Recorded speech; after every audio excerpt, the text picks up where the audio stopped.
I Sir, had kept I will another start. system ready आप alternatively. कोई भी लाओ यार, जल्दी कर. Okay. Gupta ji, you may start now. Yes. I welcome all the delegates. More than 100 people have already joined, and we are expecting more than 200 persons will join today. So today we have the speaker, Mr. Pavan Ved ji. He is a retired Chief Commissioner of Income Tax from department, and for the last more than 10 years, he is practicing as an advocate from Indore. And by qualification, he is MA Economics, LLB, CS, ICWA. So he has a long experience of the department as well as the practicing as an advocate. And today we have selected the topics which are of practical importance. And Pawanji will be giving his inputs in each of the topics from practical point of view, his experience as a departmental officer as well as an advocate. So we'll be getting a lot of knowledge or practical aspects today in regard to the issues which we have selected for today. Particularly, we will be discussing the chargeability of TDS, interest on TDS for TDS defaults, then prosecution regarding TDS, TCS, and then penny stock, then the applicability of section 68 in certain circumstances, applicability of section 115 BBE, and he will also be covering the section 132(4), which section provides for recording of the statement on oath during the course of search. So he will be discussing certain practical aspects of recording of the statement and how this statement can be used subsequently and how this can be withdrawn by the concerned person. So for each of the topic, he will giving with the examples, he will guide us or he will tell us the practical experience what he has achieved as a departmental officer as well as practicing as an advocate. So welcome, sir, and we look forward for the interesting and important topics which we are expecting to be discussed by you. So, sir, welcome, sir. I request firstly the president of AIFTP, Mr. NP Jain, to give his opening remarks. Then we'll request Mr. Pavanji to start with. Do we have Premlata Bansal ji with us? Gupta ji? Kindly check and tell me. And Premlata Bansal ji? नहीं है. Murthy साहब, MB के Murthy साहब? नहीं, मूर्ति sir भी नहीं है. Okay. So, friends, already our chairman of the committee, he has already welcomed, and I also join him in welcoming you all. And this new experiment of holding frequent webinars on direct tax as well as indirect tax GST, we have followed for last 10 days, right since the discussion on the union budget, that is Finance Number 2 Act 2024. And I am happy that all of you have spared your valuable time and you are participating in large numbers. We had the occasion to invite many important speakers, including Dr. Girish Ahuja, and earlier, immediately after budget, we had also invited our other learned speakers, Mr. Kapil Goyal, and we had Mr. Ved Jain, the former president of the institute, and Algaonkar Saab from Mumbai. So, with your encouragement, we will continue our journey for organizing various webinars, and I seek your continued support. And we are lucky that when we approached Sri Pavan Ved ji, he very kindly agreed to be with us to speak on various topics. Of course, the time which is with us is only 1.5 hours, and the topics which is going to cover, that actually to make it justified, it takes 1 day. So anyway, he will be giving us the crux of the various topics, which we will try to understand. And sometime again, whenever he gives us in time, we will have another program on some different topics. So I once again thank you and welcome you all. Thank you very much. Sir, and now I request Mr. Pavan Ved ji to start with, to take over. Sir वो left हो चुके लगता है, एक बार call करके बता देंगे उनको. ओहो,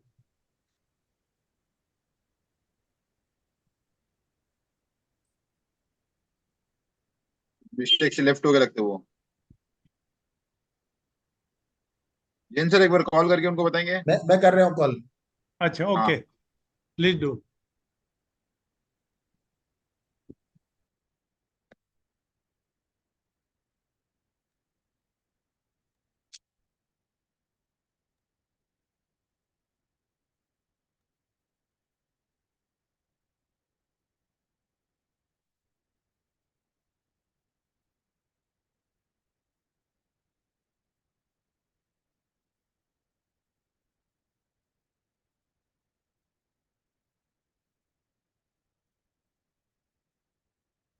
Yes, my connection is okay now. Call नहीं उठा रहे हैं अभी.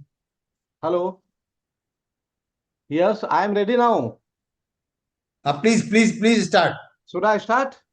Yes, please. There is heavy rains here. Pram, sir, Pram. Okay, Some okay, problem sir. with Welcome, sir. Wi-Fi. Welcome. Welcome, sir. Pram. Please. Okay, save करना है. There was some problem with Wi-Fi here, and it suddenly stopped. So I am starting.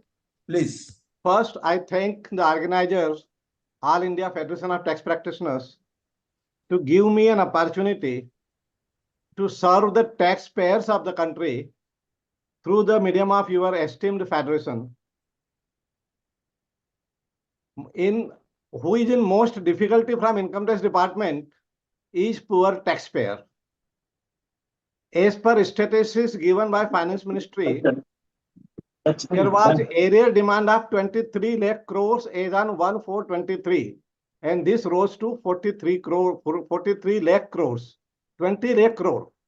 So 43 lakh crore is a burden on taxpayers.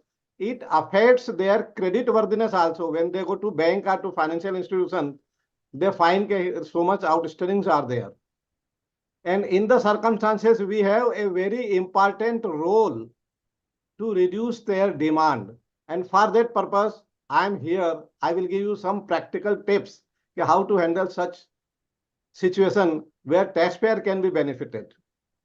So as the topic given to me is, first topic is TDS provisions. TDS word itself connotes tedious. It is very tedious for everybody. Even departmental officers do not properly understand the implications of the provisions. But something very important I am telling. First is regarding charging of interest. When some person deducts TDS, then he is to deposit TDS in the government account before 7th of next month. And if there is a delay, then he is liable for interest, and that interest is very heavy. That is 1.5% per month. And moreover, this interest is not allowable as expenditure. So practically, this interest works out to about 27% per year. This much burden is on the assessee. So first thing I will tell regarding charging of interest. The provision is so draconian that if there is 1 day delay, still interest is chargeable for whole month. So that 27% interest becomes 30% in some cases. The point I will like to emphasize here is that suppose tax is deducted on 25th June of any year, and then TDS is to be deposited in government treasury on 7th July as per the relevant rules. Now suppose there is a delay of 1 day. It is deposited on 8th July. Then department charges interest from 25th June itself, not from 7th July. And in the process, department says that June is a different month, July is a different month, they are calendar months. So there is default from June also, there is default from July also, and for 1 day delay, you may have to pay 2 months interest. This is too much. The result is assessee does not pay it till his 2 months are completed. He withholds the amount. So this is too much. I hope you will agree. And therefore, we should take an effort. We should take steps with finance. We should take up the matter with finance ministry to ensure that provisions of interest becomes reasonable. But for your information, that the appellate authorities and courts are taking a liberal view and they are not allowing to charge interest for more than 1 month, we can reduce interest demand substantially in this way. This is with regard to interest on belated TDS. Now, second point regarding interest is that if refunds are due to you, then on refund they will give 6% interest. And if you have delayed in making payment of TDS, they charge you 18% interest. And they do not set off each other. They are sitting on our refund, giving 6%, and they are recovering 18% from us. This is very, very unjust. I can understand that department wants to create pressure that assessee timely deposits, but it doesn't mean that law can be made so harsh. One more aspect of this harsh provision, if you fail to pay TDS, if you fail to make TDS, or if you fail to deposit TDS in time, then entire expenditure is disallowed under section 40A(1)(a). Hello Hello. Hello. हाँ बोलो Any problem in the system? Hello. No, sir, please carry on. Please carry on. If you fail to make TDS properly, if you fail to deposit TDS properly, then in the case of a businessman, entire expenditure is disallowed. When expenditure is disallowed, then tax is paid by the deductor himself because it has been disallowed. Practically, it has been paid by him. And on that disallowance, again, he will have to pay 234B interest. See how much law has been made so much against the assessee. And we have to take up this matter so that there can be proper compliances by the taxpayer and there cannot be any injustice on the taxpayer. So for this, I want to give some tips. After this interest, they start prosecution also where you have paid.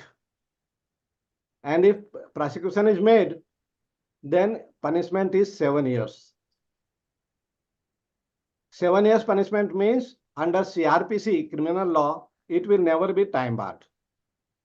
If it is less than 7 years, it can be time barred, but 7 years per punishment offense are never time barred. So you can be prosecuted anytime. The legal situation which I want to convey is that if there is delay of only 1 day, of only ₹1, still you have committed, in this situation you have committed an offense, you are liable for prosecution. So much is the harsh the provisions are. Therefore, it is our duty to protect the taxpayers from such harsh provisions so that they remain in a better position. Now, for this, I am suggesting something. There is delay if you have filed TDS return, that is called statement. If you have filed TDS statement and statement is processed, after processing, the department raises demand and demand notice is issued under section 156 of Income Tax Act. Now, if demand notice has been issued under 156, then after that, it becomes regular demand. It is not a TDS demand. And once it is regular demand, then the interest should be chargeable under section 220 and not 2011A. Therefore, interest instead of 18% will get reduced to 12% from the date it has been processed. And if department does not process, say it should be processed within 1 year as per provisions. But if department does not process, so for the mistake of department, assessee cannot be punished. After 1 year, the interest must reduce to 12%.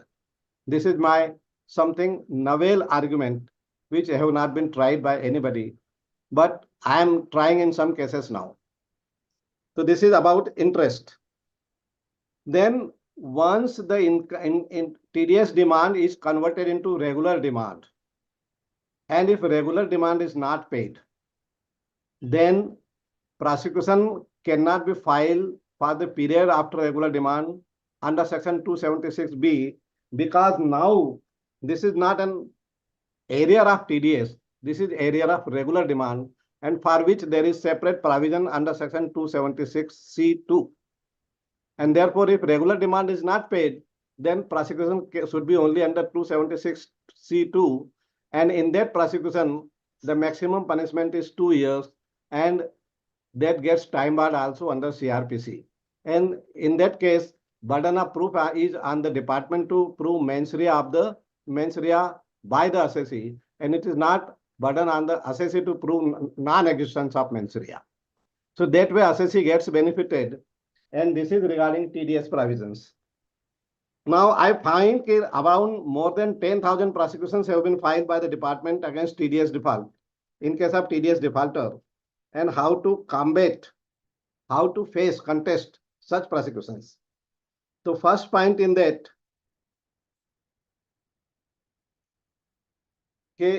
first point is, department has issued circular in 2008 regarding filing prosecution against TDS defaulters. In this circular, it has been provided that cases will be processed for prosecution where TDS outstanding is more than rupees 25,000 and it is for more than 1 year. And the circular prescribes that they will be processed for prosecution in addition to recovery steps as may be necessary. Whatever recovery steps, you take recovery steps. Now the wordings in the circular is that prosecution will be in addition to recovery steps. It means recovery steps must exist, must be required, must be necessary, because the word in addition to connotes a different meaning.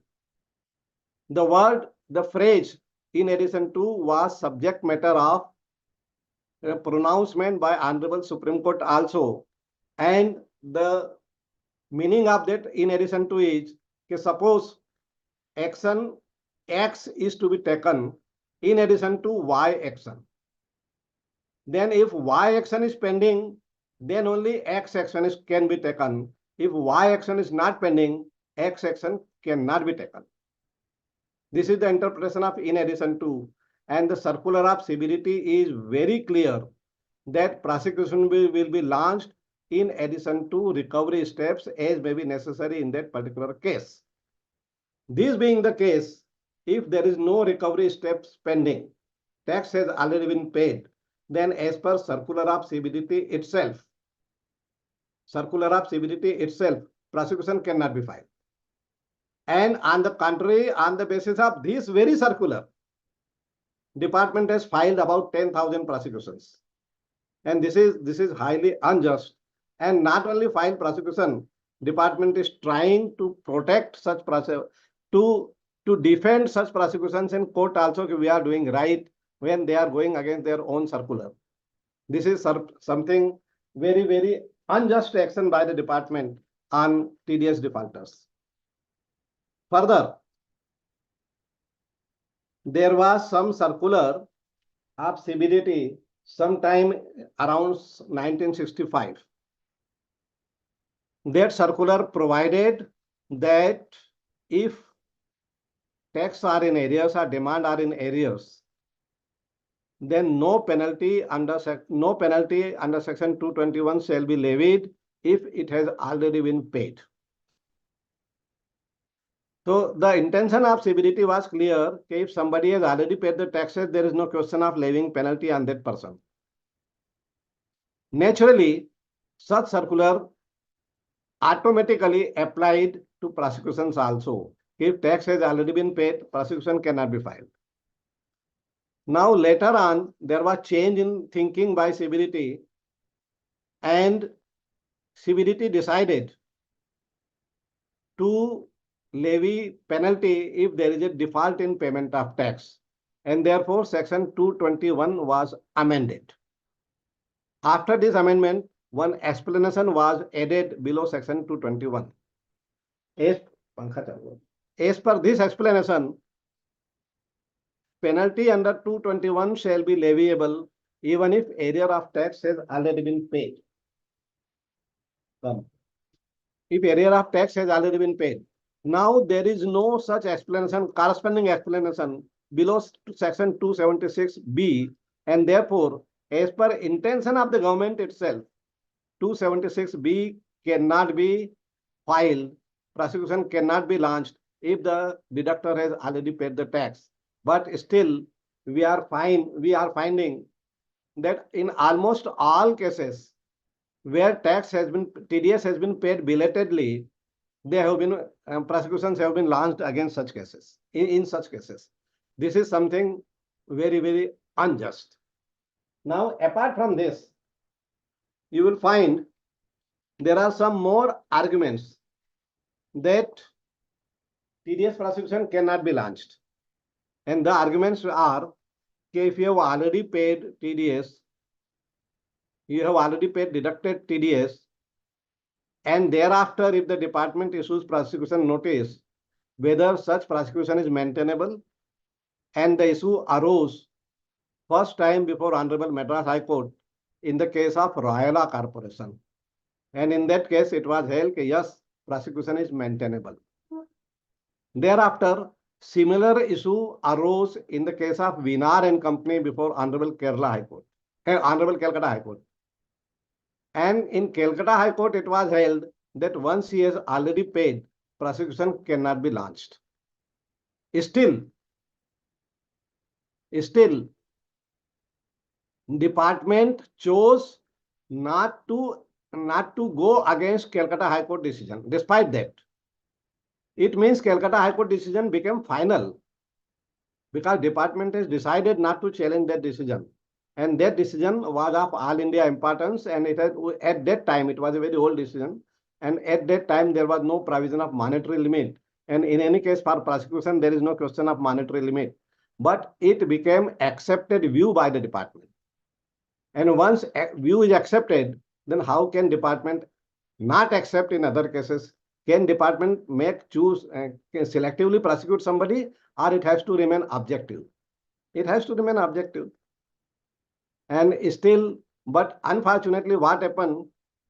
In one case, somebody challenged in Supreme Court that my prosecution trial should be quashed, and for the first time raised an argument in the Supreme Court that Calcutta High Court has already decided that if you have already paid, prosecution cannot be launched. But Honorable Supreme Court observed that this argument does not convince. But that was a decision in case of Madhu Milan Syntax Limited. But in that very decision, Honorable Supreme Court wrote last paragraph. And in that paragraph, it was mentioned, we have not decided any issue in this case, and all contentions of both the parties are kept open.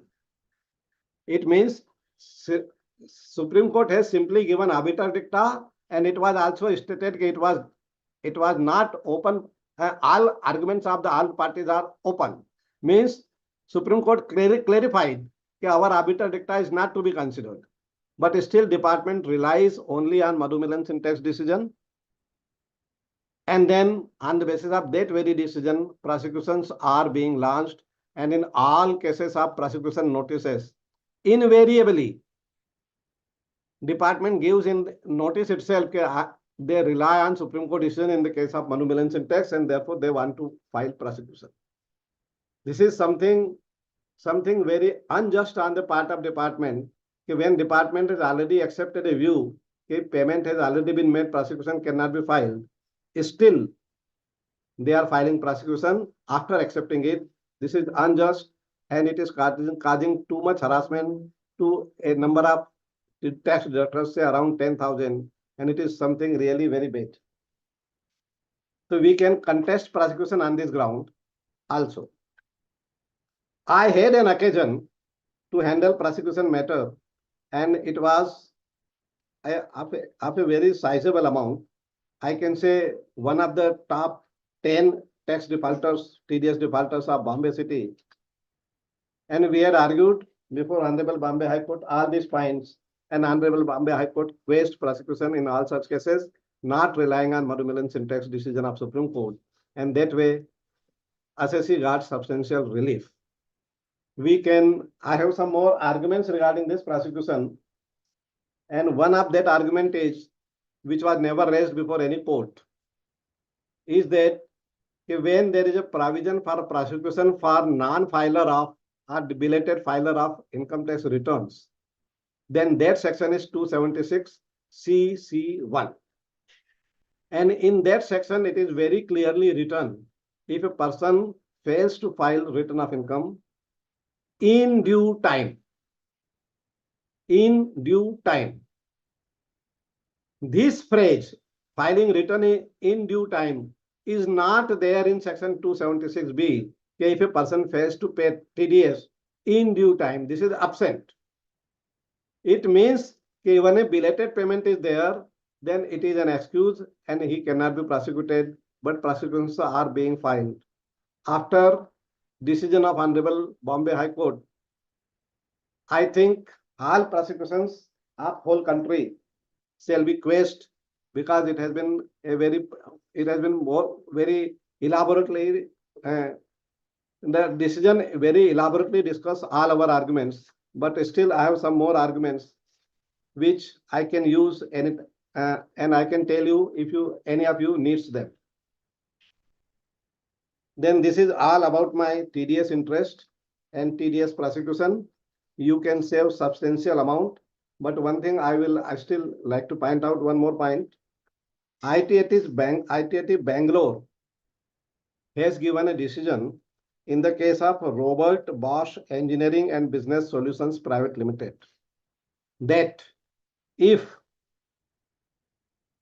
expenditure has been disallowed under section 40A(1)(a), then it has not been treated as expenditure by operation of law. And if it has not been treated as expenditure, then provision of TDS cannot be attracted. And therefore, even interest cannot be charged, not to speak of penalty and prosecution. This decision of very much use to all of us. Please remember this decision. So this is all about TDS prosecution. If you have any question, I want to answer right now. I can give 5 minutes for that.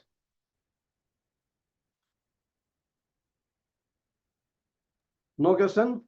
I would like to add one more point regarding TDS prosecution. If assessee has no money and he is not paying any amount to deductee also, he is simply making accounting entry. Prosecution TDS provisions requires even at the time of accounting entry, TDS has to be made. So he has made TDS, but he has no money to pay anybody. So he cannot pay either to the deductee or to the department. So point is, if he has no money, how can he be prosecuted? And he has been compelled to make provision for TDS, because law says that at the time of credit you have to make TDS. And in such situation, Honorable Madras High Court has taken a liberal view that in such situation, prosecution should not be filed.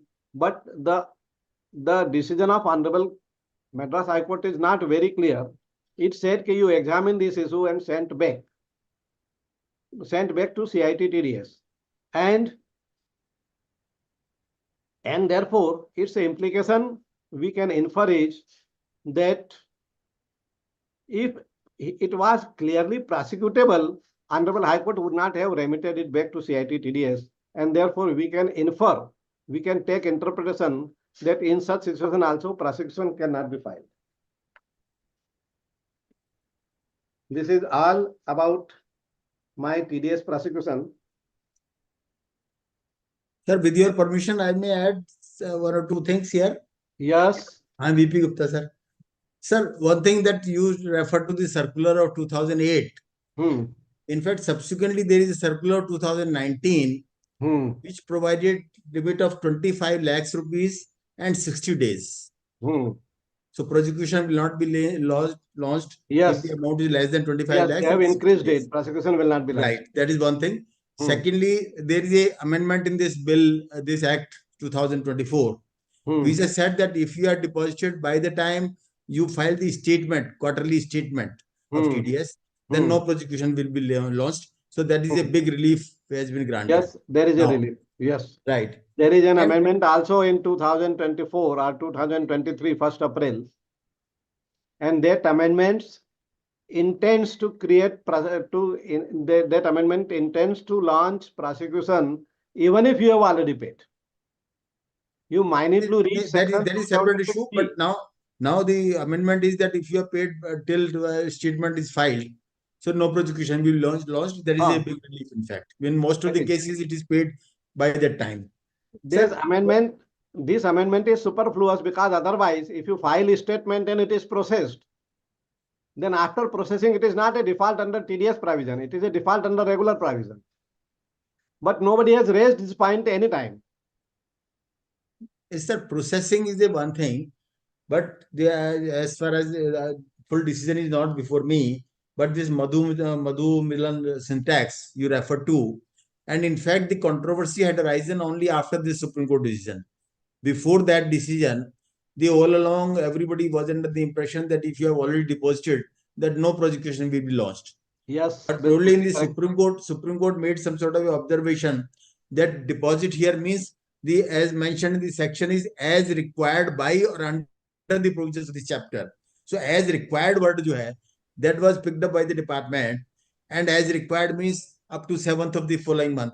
So if you have deposited say beyond that, so then there is a violation, and that is got the implication of this Madhusudan Milan.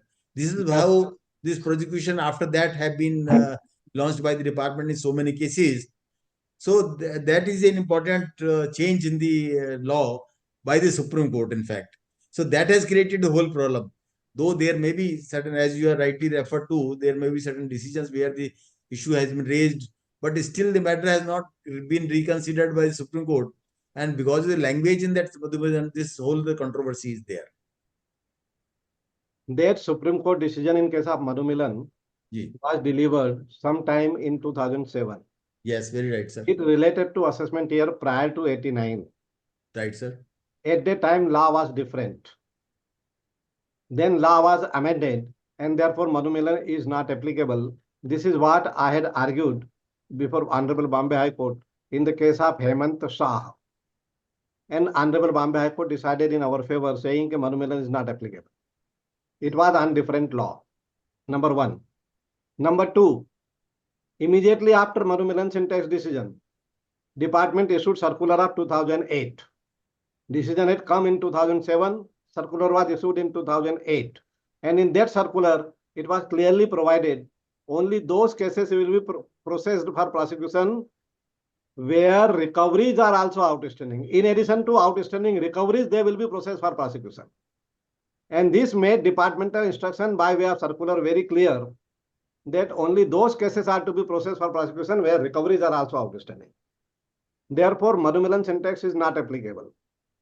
Then Madhu Milan syntax, nobody had raised the argument. Madhu Milan syntax decision itself, Honorable Supreme Court said in last para, we have not decided any issues, we have kept all issues open. Means it has no binding effect. Then TDS provision simply provided if a person fails to pay. It does not mention fails to pay in time. It simply says fails to pay. TDS is required by chapter 17B. Now, chapter 17B is required. So, required means requirement of making TDS. It is not, chapter does not provide for payment. Chapter provides for making TDS, and provision of payment is in the rules, not in the section. So, whether rule provides something for which there can already be a provision of prosecution, for which rule are yet to be provided. Parliament has decided before, and executive will decide it later on. Can it be possible? And second, you will please consider under section 277. When 277 prosecution is to be filed, then section provides that if violates any provisions of the act or of rules. But 276B does not provide for rules. It provides only for act. Therefore, in this situation also prosecution cannot be filed. There are so many defenses to save an assessee from prosecution, and these defenses are there. Most of them have been discussed in the case of Honorable Bombay High Court, Hemant Shah. And even if somebody is not covered, I can give some more materials if so required. Any other question? Any citations, sir, for Hemant Shah? It has recently come. It has not been reported in Taxman, Okay. but it has been reported in Tax Sutra and India Kanun. Okay, okay. ठीक है. It is very recent judgment and a very elaborate judgment. Right, sir. We can proceed further. I had attended hearing, and hearing went on for about 15 hours around. Sir, Chairman, sir, with your permission, can I just put one question? Please, Yes. please. I'm Anil Mathur, sir. You mentioned about 156 demand notice in case of a TDS. Yes. Because 156 demand notice can be issued in case of a assessment which is under Chapter 14. And this TDS provisions are Chapter 17(4). So can 156 apply to Chapter 17(4)? Yes, it is written there.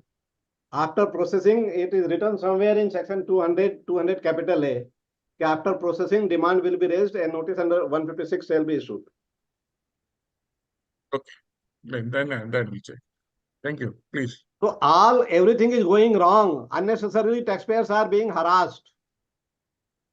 One important argument which I had read in Honorable High Court is when our TDS amounts were due to the department, at the same time our refunds were also due from the department. And on refunds, we are being paid only 6% and they are charging 18%, and moreover, they are now prosecuting. They had all the powers to adjust their refund against TDS demand, which they have not done. Why should I be prosecuted? And you will find it in many of the cases where your TDS defaulters, their refunds may have been due. Big amount of refunds may have been due. You can always take a plea. They should have adjusted it. Why are they launching prosecution? Right. So this is all about TDS, interest and prosecution. Then next I am covering one topic is contempt of court. Just for your information, there is not much to discuss on that. General concept of contempt of court is if court passes an order and that order is not followed, not implemented, then it amounts to contempt of court. But if court decides some issue in one case, say X, and we request authorities to follow that decision X in some other case Y, and department does not follow in case of Y, then general thinking is a binding precedent has not been followed, but this is not a contempt. This is general understanding of tax professionals or lawyers, chartered accountants. But I will just like to point out one decision of Honorable Supreme Court, that is a 5-judge bench decision. 5 judgments, matter has been already fully settled. And that decision is of 1973. The name is Bharad Kanta Misra versus Registrar of Odisha High Court.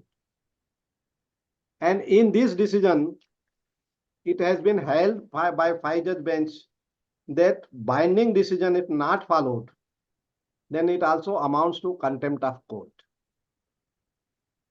And there is another decision, not of Supreme Court, but some authority, I have missed it, but that decision is, if binding decision is frivolously distinguished, that also amounts to contempt of court. Now, after this faceless appeal and faceless assessment, binding decisions, even if we cite, they are not being followed. And if we request them to follow them and to do 154 on the basis of binding decision, generally no action is taken. So if we start some action for contempt of court, then possibly we can get some improvement and such demands can be reduced. I tried in one case, the National Faceless Authority, that Principal Chief Commissioner, is not ready to divulge the name of the contemner. We will not disclose the name. And I had to file contempt petition against the Principal Chief Commissioner himself. Okay, he is not disclosing the name, he is protecting, he should also be made a party. But this is the law, just I am pointing out. This is the only thing in contempt of court. If we start filing contempt of court at a mass scale, then possibly we can get much improvement and appeals can be decided better in a better manner. Any question on contempt of court? Please proceed. No. Next. I am now coming to section 115 BBE. 115 BBE has been made very draconian with effect from 16/12/16. It has been provided if income is assessed under section 68, 69, 69 ABC, then tax rate will be 60% and on that surcharge will be 25%. So it comes to 25% of tax. So it comes to works out to 75% total. And accordingly, interest under 234 A, B, C also gets increased and it comes to around 78%. This is too much. The point arose that this amendment came by way of an ordinance on which became effective from 16/12/16. Ordinance says this ordinance shall come into effect at once. But amendment of section 115 BBE says it will be effective from 1st April 2017. Now, three situations arise. First, whether it is applicable from 1st April 2017, that is assessment year 18-19. Second, whether it is applicable from 1st April 17, that is assessment year 17-18. And third, whether it will be applicable from 16/12/16 when the amendment came. Kerala High Court has decided that it comes into force with effect from 1st April 17 means assessment year 17-18. And assessment year 17-18 covers the period prior to 16/12/16. And that is the only High Court decision available. And the department is strongly bent upon that decision and taxing everybody. First, our point is whether 115 BBE can be made retrospectively when it was brought into effect with effect from 16/12/16, whether it can be made applicable for a period prior to that date. If some assessee is not aware, he is not making proper accounts, he is careless in keeping accounts, he is unable to prove certain income, should he be taxed for the period prior to that when law is not there? Situation also becomes difficult for an assessee who is not required to maintain accounts and income is added under 68 or 69. Had there been provision earlier, he would have kept proper accounts, but your rule 6F does not require him to maintain accounts. Why should he suffer? So one important point on which I want to convey to you all is that in case of a search, section 115 BBE was amended and simultaneously section 271 AAB was also amended with effect from the same date with effect by way of the same ordinance. And in that ordinance, both the things were done simultaneously. 115 BBE was amended, 271 AAB was also amended. Now rate of tax under 115 BBE was increased and penalty under section 271 AAB was reduced with effect from 16/12/16 itself, not for the period prior to that. Now you link these two provisions. On one hand, you have increased tax rate and on the other hand, you have reduced penalty. Means by increasing tax rate, you have introduced penalty into tax itself by way of disguise. It is practically penalty. It is disguised penalty, disguised in the form of tax. So if you link this together, then possibly any court will hold that this 115 BBE shall be applicable only after 16/12/16 and not prior to that date. This is why an important key to interpret that section. Secondly, the section says it applies to undisclosed income which are assessed under section 68/69. Now, if there is a survey, and suppose survey is prior to the date of amendment, before 16/12/16, and excess stock is found. Now excess stock is assessable under section 69. So point is whether he will be liable to pay tax at a higher rate. And suppose instead of survey there is a search, then department is taxing him at a higher rate, which is applicable for post amendment. And at the same time, since search was prior to this date, penalty is also being levied at a higher rate. So there is double whammy on the assessee.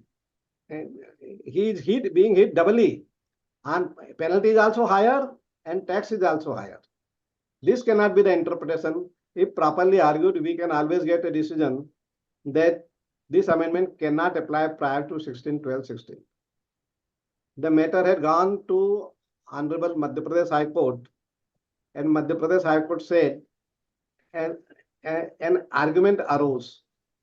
Argument was that there is a difference between income from undisclosed sources and undisclosed income from disclosed sources. Minute point, please try to understand it carefully, listen carefully. There is a difference between income from undisclosed sources and there is undisclosed income from disclosed sources. So if there is undisclosed income from disclosed sources, then it is income under section 28, not under section 69. And if this is the case, then section 115 BBE shall not apply. It should be assessed as business income at normal tax rate. And to this effect, there are 3-4 decisions of Honorable Chandigarh bench of ITT, in which they have discussed it very properly. But ITT Indore has also accepted this view in the case of Krishna Kant Verma, and that has been upheld by Honorable Madhya Pradesh High Court Indore bench. So this is a good relief. Then there is one more point which was not raised either before Honorable ITT or before Honorable High Court. And the point is, section 69 speaks of money, bullion, jewelry, valuable article or thing. And section 133A provides money, bullion, jewelry, valuable article or thing or stock. It means legislature intends to treat stock differently. It does not want to treat under section 69, even if it is unexplained, because stock is a business asset. And this argument was never raised before any authority. If you raise, possibly you can get relief on that point also. 115 BBE tax effect can be substantially reduced. So this is all about 115 BBE. Related question is interpretation of when an amendment becomes effective. When 115 BBE came, the amendment section says it comes into force with effect from 1st April 17. The question is 1st April 17 is assessment year or financial year. In my opinion, this is financial year, though it is generally understood that this is assessment year, but that general understanding, in my opinion, is not correct. My view is supported by Honorable Supreme Court 5-judge bench decision in the case of Karim Tharau 60 ITR, in which it was clearly mentioned the law applicable is on the first day of financial year and not assessment year. And this point was examined by Honorable ITT also in case of Kotak Securities. And in that case, there was an argument whether amendment is with effect from first day of assessment year or financial year. And Kotak ITT had also a special bench had accepted the view that what Supreme Court has said, 5-judge bench, that is a correct view. Amendment is always effective from first day of financial year and not first day of assessment year. This is what I completed my 115 BBE tips.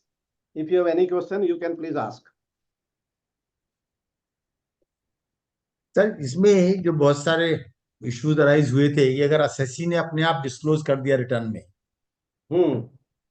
तो वो income जैसे business income, जैसे आपने example दिया stock and trade का, या may be the assessee himself disclosed certain income as a business income because it is running the business, but the department says it is not chargeable under the head business income, and it is taxable under the head under section 68, for example, 69, for example. Now the words, the section were amended subsequently when it says and reflected in the return of income furnished by the assessee under section 139. So how do you see this amendment, and how far the argument can be raised? Once I have disclosed, it cannot be covered under section 68. Suppose there is a businessman, a contractor. Right. Generally accepted profit is 8%. Ji. Now contractor files return, he does not show all the expenditure, and he says my profit was 80%.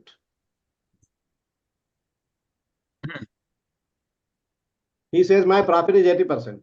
Is he not converting his black money into white? Department can reject books, say your reasonable profit is 8% or 10%. Beyond that is your undisclosed income. Such situation arises, suppose a company is doing only agriculture. There is no other activity. And in that agriculture business of the company, there is unexplained cash credit. Will it be treated as agriculture income? But sir, language under section 68, 69 or anything is that when discovered department found this to be undisclosed income, where and a sum is found to be credited in the books of account maintained by the assessee, and the assessing officer has no explanation about the source. He is saying my source is the business. He's viewing it may not be return. It may not be income of this year, but my source is the business. He can always say his source is business, but he has already explained that I have borrowed. So he cannot change his evidence. I have borrowed, and borrowing from Mr. X, and that has been found to be not credible. Then it is unexplained. It is not from business. My point was that if the assessee, because after the demonetization, lot of issues arose, particularly this particular point. Even the assessing office, the assessee himself is disclosing the income under the business heads. This I have so much cash, I am disclosing this as income. He is disclosing the return. Then can the department go to section 68, 69 or any other section under this and say, no, we have found this and this is covered in this section, 115 BB is applicable? That is my point. I think he can. It happened with one situation. Assessee was getting deduction under 80IA 20% and 80HH, 80IA and 80HH. Again 25%, total 45%. Now assessee disclosed profit of in say 70% net profit. 70% net profit. What department did? Okay, this is too much. Your reasonable profit is 12%. So net profit is 12%. Beyond that is income from undisclosed sources, and it was assessed on which no deduction under 80IA or 80HH was given. This was correctly done. Okay. It happens many times. Once what happened? Somebody has formed partnership firm, what happened? Partnership firm did business only for 4 months, and 4 months huge profit was shown, and then it was allocated among profit partners and registered. It was a case of registered firm, and all partners were below taxable, and they saved the tax. But that huge profit was not believable. Okay, right. Let us proceed with that. Any other question? Should I go to next point? Sir, I'd like to take this point forward. In case of application of 115 BBE, then we have certain instances where during the course of survey, certain income is surrendered, and the SSC in the return, they declare it as a part of the business income. Department straight away accepts it. They don't question it, and they don't raise any question on this as to whether it is it should be business income or 68. Can in this situation 115 BBE be applied? Yes, so many decisions on this very point by various benches of tribunal. They say unless the offer of assessee as business income is not discarded by AO in his order, it has to be treated as business income. That has become final. Business income itself, yeah. It has become final. and therefore 115 BBE cannot be applied. Cannot be applicable. That's You can I just find wanted to support Chandigarh on that. ITT decisions, at least 4 decisions from Chandigarh ITT on this point. It is duty of the AO to first say this is not from business, which he has not discharged. Matter ends. It happens in 271 AAB also. In 271 AAB, if assessee explains manner of earning and substantiate, then penalty will be less. Now the AO has levied lesser penalty because in his opinion, manner of earning has been explained. Once he has accepted in penalty proceedings, how can he levy 115 BBE in assessment proceedings? Cannot. Right. Okay, should I go next? Yeah, Yeah. Now I come to search. Search provisions 132(4). Prior to that, one important point is DIN. I am taking DIN. The DIN circular says if DIN number is not mentioned, I am not getting my photo also. If DIN But we are- circular says, if DIN circular says if DIN number is not quoted, then the order, communication, satisfaction, approval, exemption, any order shall be treated as non-est. And accordingly, it was held as non-est by Honorable Delhi High Court. And matter went to Supreme Court, and they said that 292B should be raised. And then they stayed operation of Honorable Delhi High Court judgment. Now everybody is in a flux whether this Supreme Court stay amounts to operation of the provisions. And on that, I will like to point out that Supreme Court stayed in that very case only. So it is applicable only to that case. Operation of judgment has not been stayed. Operation of execution of judgment has been stayed. So because of this stay order by Honorable Supreme Court, department is not required to refund the amount to the assessee because order has been stayed. There is no other impact of that. And as per Honorable Bombay High Court in Ashok commercial case, if DIN number is not there, it is non-est. And in my understanding, that operation, that decision of Bombay High Court, possibly it has not been challenged before Supreme Court by the department. If it is so, it becomes law. So DIN number has to be quoted. Now, one very minute point in DIN circular, which has escaped attention of so many of us. That minute point says that this DIN is effective from 1/10/19. And if any proceedings are pending on 1/10/19, then any notice with respect to that proceeding which was issued prior to 1/10/19, that notice should also be given DIN number within 1 month. Now, if 143(2) was issued, say, in June 19, and assessment is pending on 1/10/19. पौधार कुछ भेजियो देख लियो जरा. नहीं कुछ नहीं sir. Please carry on. If 143(2) was issued in June 19 and assessment is pending on 1/10/19, then on that 143(2) also the AO is required to give DIN within 1 month, which the department is not doing. And on this ground, such assessments can be annulled. This is about DIN number. Any question? This is my view. This has not been tested in any court. Any question on DIN number? Please continue. Next. Then I am coming to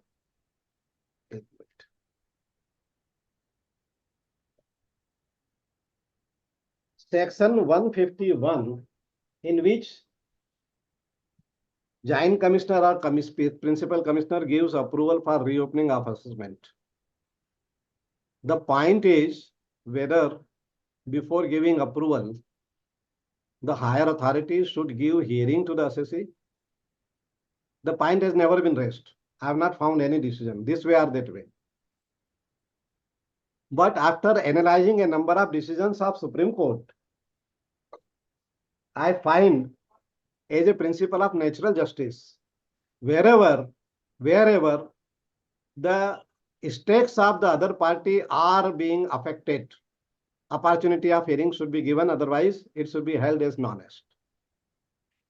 why that principle has not been applied to 151. If properly argued, we can get 148 notices quashed in almost all cases.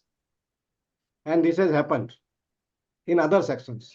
Say 142(2)(a).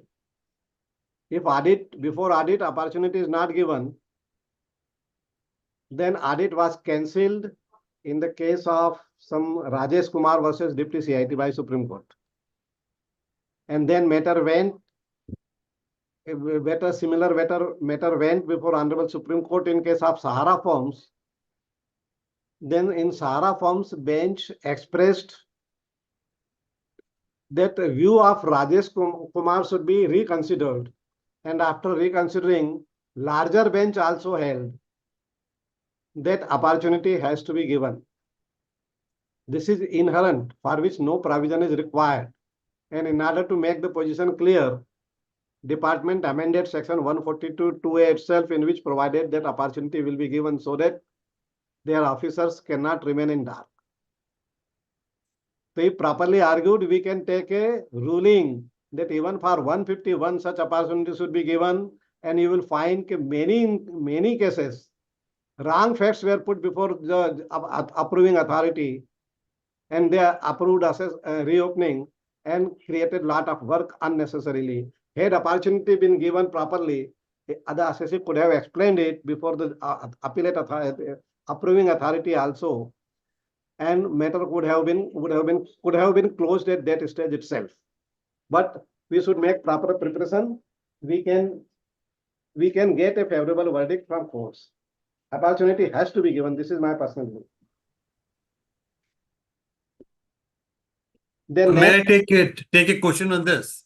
Eh? Magistrate, sir, could you also touch upon the manner of granting approval? Because we time and again find cases where the approvals granted mechanically have been set aside. There is no approval. We have instances where in recent times, in a search matter, a batch of say 50 approval granted in 50 cases one day. So the courts have held that there is no approval. So what should be the proper manner of granting approval? Constitutionally, any authority which has been vested with some powers to exercise, then that power should be exercised only by that authority. This is general principle of jurisprudence. Now, power of ITO cannot be exercised by CIT appeal. He can issue 148. Or power of ITO cannot be exercised by commissioner. जो authority है responsible है उसी को अपना power exercise करना है. Now that power should be exercised not on the basis of borrowed satisfaction. The authority himself must be satisfied. That's Now- true. But what should be? You see, normally we come across cases where they say approve, yes. That is what I am coming to. Yeah. If it can Sometimes be it is written proved, yes. if it can What be they write, proved, yes, it's a pet case.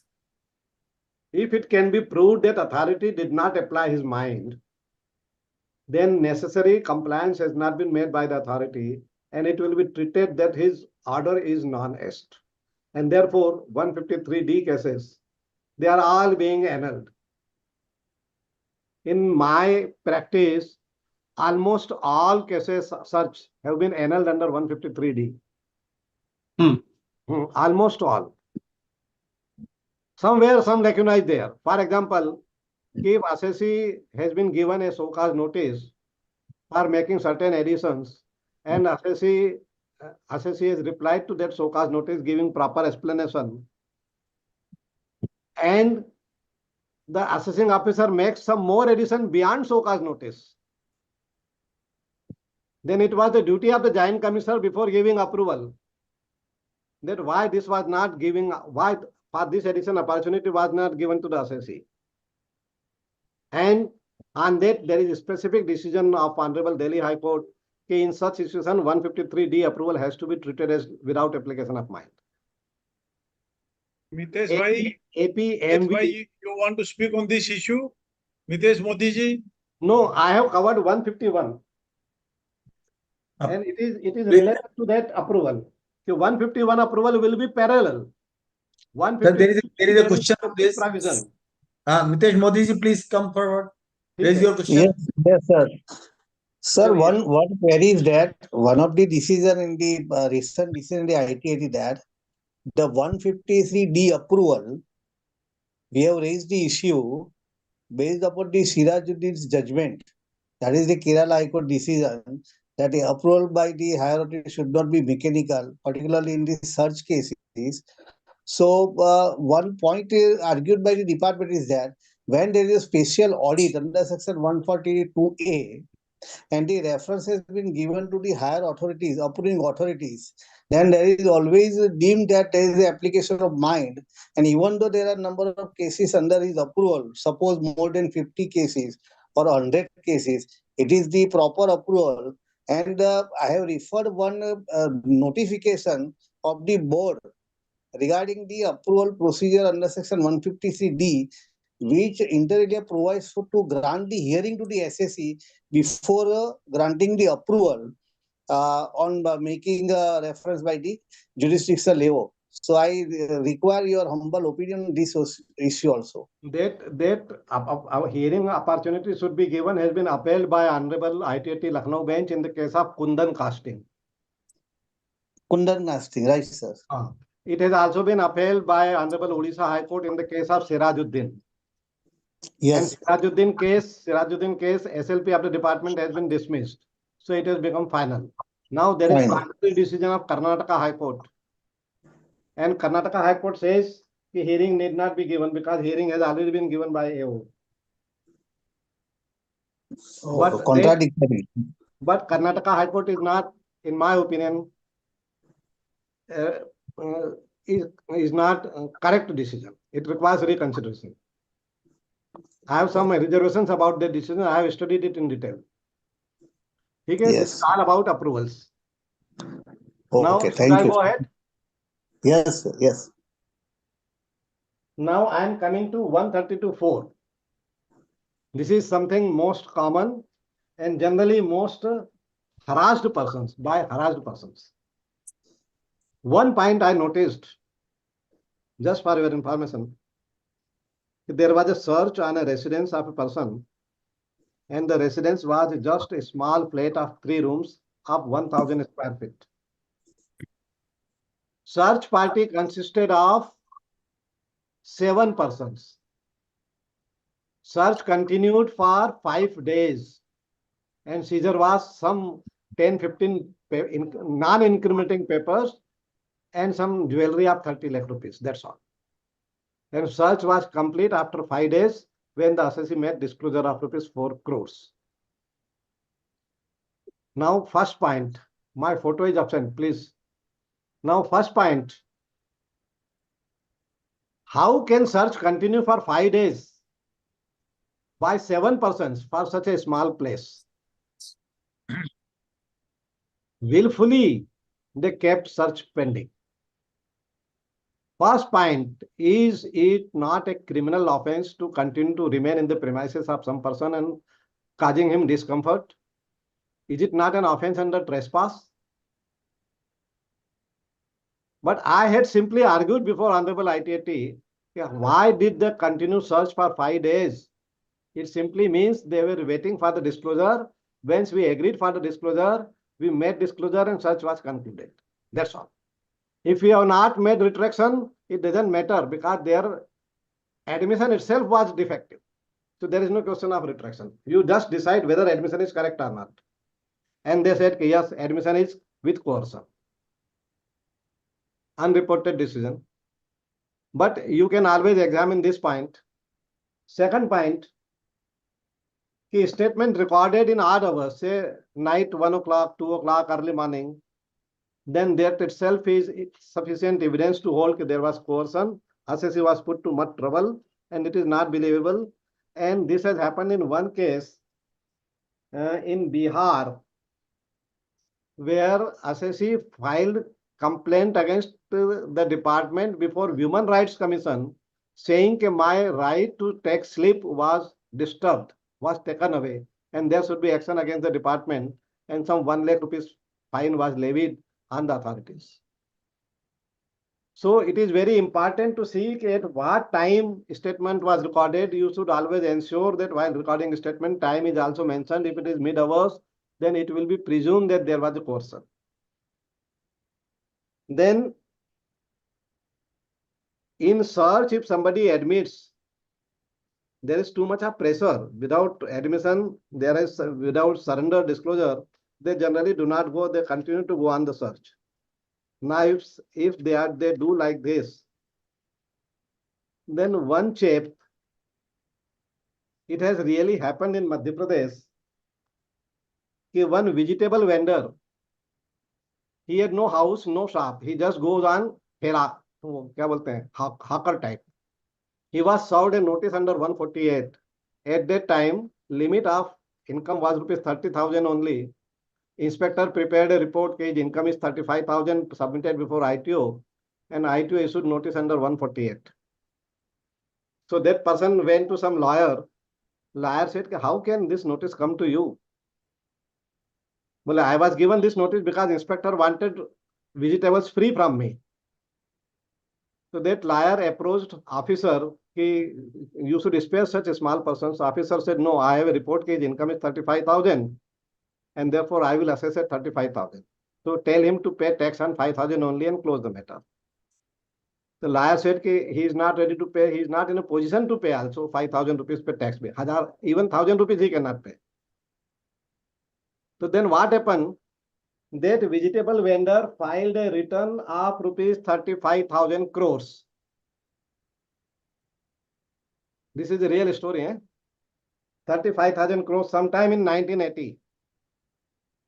Now question is, can ITO assess income at 35,000 crores or he should reduce the income? This was admitted income.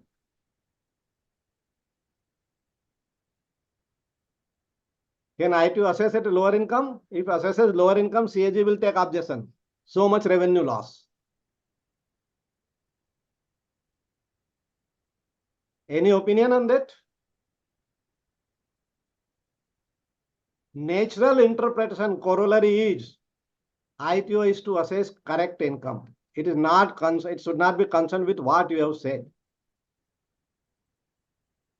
Because section 143 subsection 4 envisages that refund can be issued. So if refund is already been issued under 143.1, then how can there be further refund under 143.3? Because under 143.3 also AO has duty to reduce the income if it is to be reduced. The principle of justice is correct income is to be assessed, and correct income is not to be based on his statement or admission. Correct income is to be worked out on the basis of material available. But if he has admitted and he has not disturbed it, matter ends. But after admission, he does not show it in the return, or he has already shown in the return. In appeal, he says, I have wrongly shown. I have wrongly shown. Then he should be given an opportunity to demonstrate, yes, his income was less. This is the principle of justice. This has happened in one case of Sujlan infrastructure. There was disclosure in survey, say about 5 crore rupees. Then it was offered 5 crores in the return. And in appeal, he said, no, it should be 1 crore only. Then ITT said, yes, it should be 1 crore only, not 5 crores, because there is no material. And interestingly, in that case, department went to High Court. And in the High Court, department challenged other grounds, but this ground was not challenged. It shows that department accept the view that income should not be assessed simply on the basis of a statement. Actually, there is one case, Gujarat High Court, Chetna Ben Saha. In that case, Honorable Gujarat High Court has considered instructions of severity that no disclosure should be taken and assessment should also not be made on the basis of disclosure. It should be made on the basis of evidences, and then relief was given. You can do justice, you can get justice in so many cases because of these decisions. But one important point which I would like to say, which was, in my opinion, I have not found that anybody has tried. Section 132(4) is a section giving powers to the authorities to collect evidences. It is not a section for assessment. And it is under a different chapter. Chapter name is Powers of Income Tax Authorities, Investigation and all.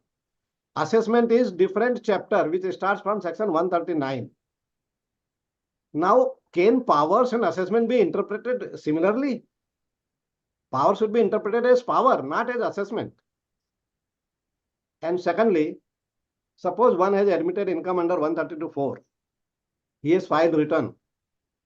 Parliament has given rights to the assessee to revise his return under 139 at any time within this particular period. Now, if assessee has disclosed income 132(4), how can his right to file revised return be taken away? Is it proper interpretation of the provisions to take away his rights simply because he has disclosed something not before assessing officer, but before somebody else? And third, even if he discloses in the return, suppose he finds something wrong in the appeal, he has every right to claim it in appeal also. Goyer's India decision 284 ITR. Before appellate authorities, he can claim new claim. He can make new claims. So when so many things are there, how can disclosure be so sacrosanct? It cannot be. Income is to be declared after 1st April of the assessment year. How can the department say, no, before 1st April you declare? It is absolutely illegal. Only thing is we have to properly convince the courts, but this argument was never taken. Disclosure simply shifts the burden of proving by the AO to the assessees, proving no, this was not the income. But it does not decide the issue. It simply shifts the burden. So in my opinion, disclosure should not be taken as so sacrosanct and should be properly argued. And in any case, it should not be shown in the return. And even if you have shown in the return by mistake or by anything, then you have always a right to revise the return and claim that what I had disclosed was incorrect. So this is all about disclosure. 132(4). Sir, can you Now- kindly also briefly tell about retraction, methodology of retraction? Methodology of retraction, you can retract anytime. Courts have taken view in course of search, you were under duress, you were under coercion, you were under pressure, you were nervous, your mind was nervous. So when that nervousness or your pressure was over, you should have retracted. But in my interpretation, disclosure is not assessment of income. It is simply shifting the burden of proving. That's all. Burden of proving that this was income is on the AO. Now this is burden on you to say that this is not income. That's all. If no corresponding asset is found, it is not income. What happened in one case, the assessee filed return and out of abundant caution, he offered some extra income, 50 lakhs, over and above income computed on the basis of audited accounts. And that 50 lakhs heading was given, additional income offered to cover omissions. Now, point is, this would be assessed, or this can be treated as income only after AO points out omission. Suppose AO has not pointed out any omission, and he has accepted it. Can it be challenged?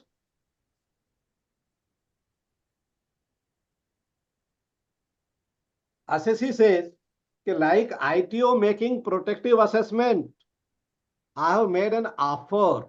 It is not income. It is a proposal. It's not income. It is a proposal. And unless ITO is enabled, ITO has done anything to convert that proposal into income, nothing can be done. It cannot be assessed. And I think his version is correct. It has happened in one case, is possibly Honorable Chennai ITAT, after disclosure, he made payment of taxes also. And then Honorable ITAT said that if he has made payment of tax also, means there was no pressure on him, there was no coercion. He has rightly agreed, and therefore the retraction was rejected. I think this was not properly argued in the context in which I have argued before this forum.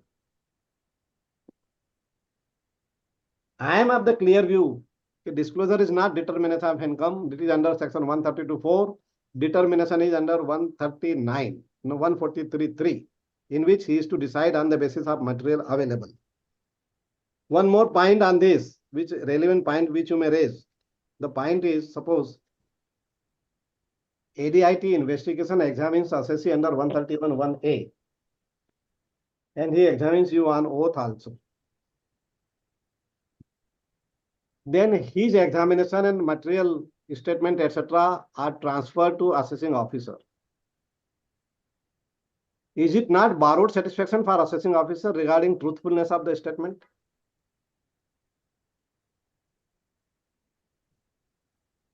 Is it not borrowed satisfaction? The AO must apply his own mind and say, on the basis of this, he must confront the assessee. You had given that statement before ADIT investigation. Now, what do you want to say? And assessee has every right to disprove, to submit material against that. It cannot be that before start of assessment here, ADIT investigation examined you and you are barred from making anything now.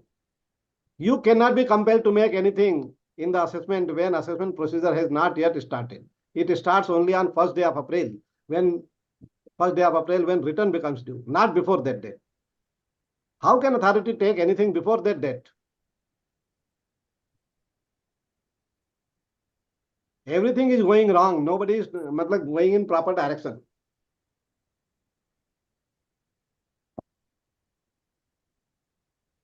Any other question on that?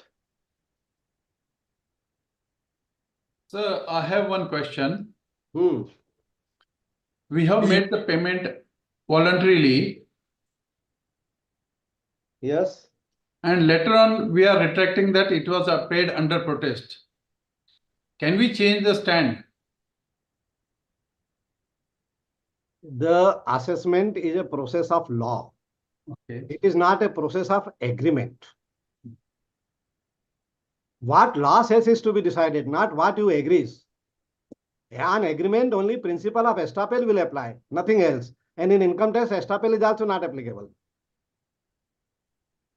What happened in one case, there was survey and assessee was asked to make disclosure of say 1 crore for unexplained investment in construction of hotel building. He made disclosure under 133A proceedings. While filing the return, he did not offer. But later on, his consultant advised, you will be in trouble, you should offer it. So in course of assessment proceedings, he filed an affidavit admitting undisclosed income. And CIT simply dismissed, saying you yourself have admitted. Before ITAT, I was handling the matter and I said this disclosure is not on the basis of material available. The AO was duty bound to say, yes, there was unexplained investment in the building. He should have referred to it to valuation officer, but he has included a value of land also, which was already purchased. So the assessment is not proper. It is not on the basis of material. And Honorable ITT was pleased to send case back to lower authorities to decide correct amount of investment without going on the affidavit or in this declaration made. Because assessment is not on the basis of what you understand. Assessment is on the basis of what the law says. Thank you very much, sir. Thanks. It is not an agreement. Got it, sir. Got Process it. of law. Okay, sir. If you have agreed that my income was 1 crore, you can always say, no, it is 50 lakhs. You are simply going by my statement, na? I can reduce it.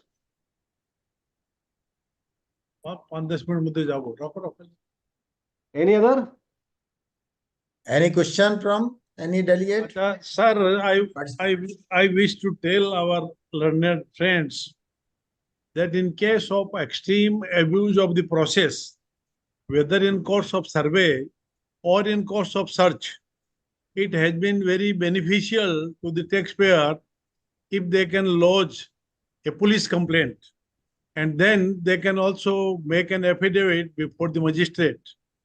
in many cases, I have seen that the total relief was given by the assessing officer based on the police complaint and affidavit before the magistrate. Rather, Yes, the that can be concerned done, officer but complimented. Concerned it officer is- complimented, thus you have done a good job. Yes, sir. it can be done. There are certain precautions to be taken. Number one, if the authorities go in accordance with law, then they get protection under section 293 of Income Tax Act. And under CRPC also, prosecution cannot be launched without the permission of appointing authority. So if you want to file complaint or anything, it will not go in the court unless appointing authorities give sanction to prosecute. But there is one exception in that. If the authority exceeds the power, exceeds the jurisdiction, then that itself is a proof that this is not to be protected. And in that case, courts have given exemption from sanction of prosecution, and prosecution can be launched. And if you launch a prosecution, your case becomes stronger. Your retraction becomes easier, rather automatic. Retraction becomes automatic. Yes, yes. Prosecution has been launched. And I have told you regarding Bihar decision, he filed complaint before Human Rights Commission for abuse of Yeah, yeah. for क्या बोलते हैं violation of human rights. Correct. That can always be done, and that should be done if that is the situation. That will protect you further. Thank you. Department may antagonize, but department cannot do anything. Rather, you will be in upper hand. Okay, sir. Thank you. Do we have any other question from any other delegate? Please proceed. I think it is over. I think time is over. So have we covered? And Have you we covered you have penny covered all stocks, the sir? subjects also. So have we covered penny stocks, sir? Penny stock I have not covered. I am now telling I have very small. I am just giving useful tips. I am not on any particular subject. You are open to ask any question on any point. But penny stock, some things I have observed is there is one decision of Honorable Ahmedabad ITAT in the case of Adarsh Finstock. In that decision, Honorable Bench has said that unless the penny stock company has been held to be a shell company by a registrar of companies, a proper authorities, jurisdictional authority, the AO cannot treat it as shell company. So you always insist, and you should always see whether under records of registrar of companies, whether penny stock company is a shell company or not. If it is not a shell company, you can escape the liability. Second, if penny stock case is there, then generally it is done on the basis of reports of investigation wing. Now what the assessing officer does, he records satisfaction that the assessee wanted to convert his unaccounted money into number one money through the mechanism of penny stock, and this was a scheme of the assessee to convert his money, and therefore he had purchased the shares so that he can convert it into white. Now with this reasoning, Jain commissioner has also approved. If this is the case, this was a scheme to convert his black money and therefore he has purchased, then it has to be concluded that his unaccounted money was available in the year of purchase itself.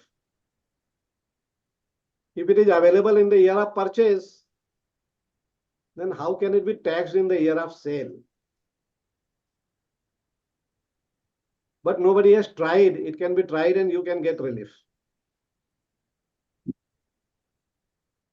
This is some novel argument. Sir, should he not lift the corporate veil first? I could not understand what you tell.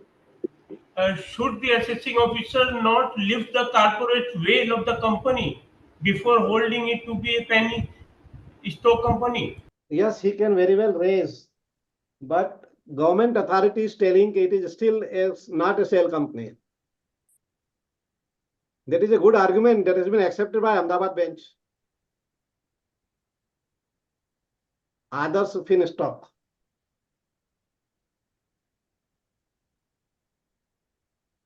Sir, the argument which you are giving that in the year of purchase this should be taxed. Well, how this can be? One can assessee can formulate this argument because the assessing officer will proceed to assess this in 68 and saying that this is the entry it has been found in your books of account, Yes, which he does not believe to be yes, the true. point arises. Okay, Section 68 arises in that year. But Section 68, money was not given by the other party. You say कि it was given by you only. Other party से तो check आया है. Yes. And it was given by you, and as per your satisfaction recorded, this money was available 2 years earlier. This is your view. This is not my view. You have recorded satisfaction. It was available 2 years earlier.